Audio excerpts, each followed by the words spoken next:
wishing to put words in action, I am now in Pennsylvania with my son, campaigning for Kamala Harris and the Democratic ticket in that state. He has come down from Massachusetts, and I've come down from Montreal. And it's been a very interesting experience. People have been mostly friendly, whatever their political positions. No signs of anything other than mutual courtesy. But there are several things which strike me quite negatively about campaigning here in the world's greatest democracy. I was shocked. I have campaigned before in the United States, but it's been a long time. World's greatest democracy. It is a federal offense to put political literature into a person's mailbox. So I can mail you every crappy piece of quackery medicine, every crappy gadget that there is, every crappy come on, ruse, or anything like that, and all of that is legal. If I wish to do my civic duty, and that can be for Harris, it can be for Trump, just doing my civic duty, I can't do it. So I have to put flyers on top of the mailbox, or I have to slide it in through a door, or I have to stick it in the doorway. And I find this absolutely repugnant. In Canada, we do not have these problems. And then another major difference is in Canada, you can go into an apartment building legally, not being a resident there, once you can show that it is election time, and during the period of elections, you are allowed to come in and talk to people and knock on doors and ring bells.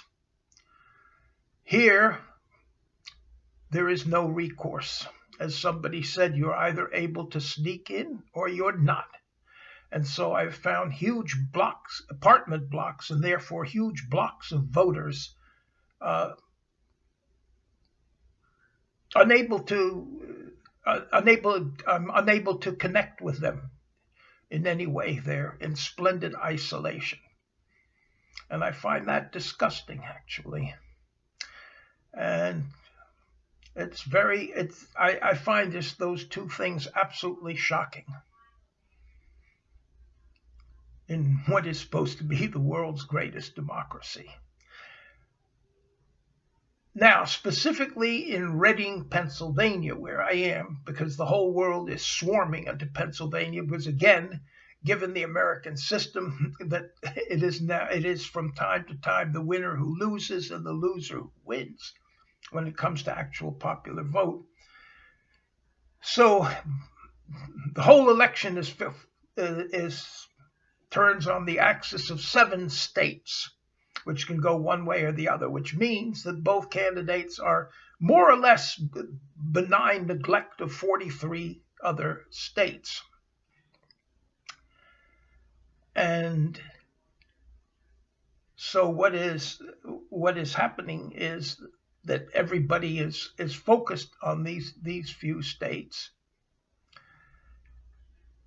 And this again shows the ridiculousness of the American system, that it is 538 electors who determine a nation's fate. And because we are the most powerful nation in the world, to a certain degree, the fate of the world. 538 electors, not the popular vote. It always feels good when you knock on supporters' doors and you find that they are indeed your supporters.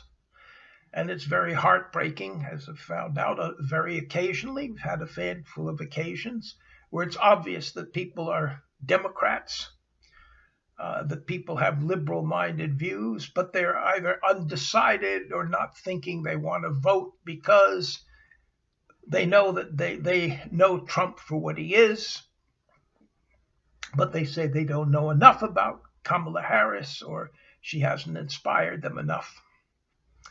And that can be very discouraging. Reading, Pennsylvania has a lot of poverty. People are very friendly. We've been into some of the very wealthy area with massive mansions set at the foot of the surrounding hills or mountains called the Poconos. And we've been in many working class areas, and there have been a distinction. We've been in the Central City working class area where you can see kids playing basketball on the street, and mothers and sometimes fathers, with children, neighbors' children playing. And you have this sense of community, and it's a pleasure to go there. And then you go to another area, which is also working class, but is isolated. It's practically on a highway, and there's great amount of noise. And you can sense that these people are isolated. There's not a sense of community. In any case, it has been an interesting experience, and there is more to come. And I hope to talk about it some more. Yours for Harris-Walz.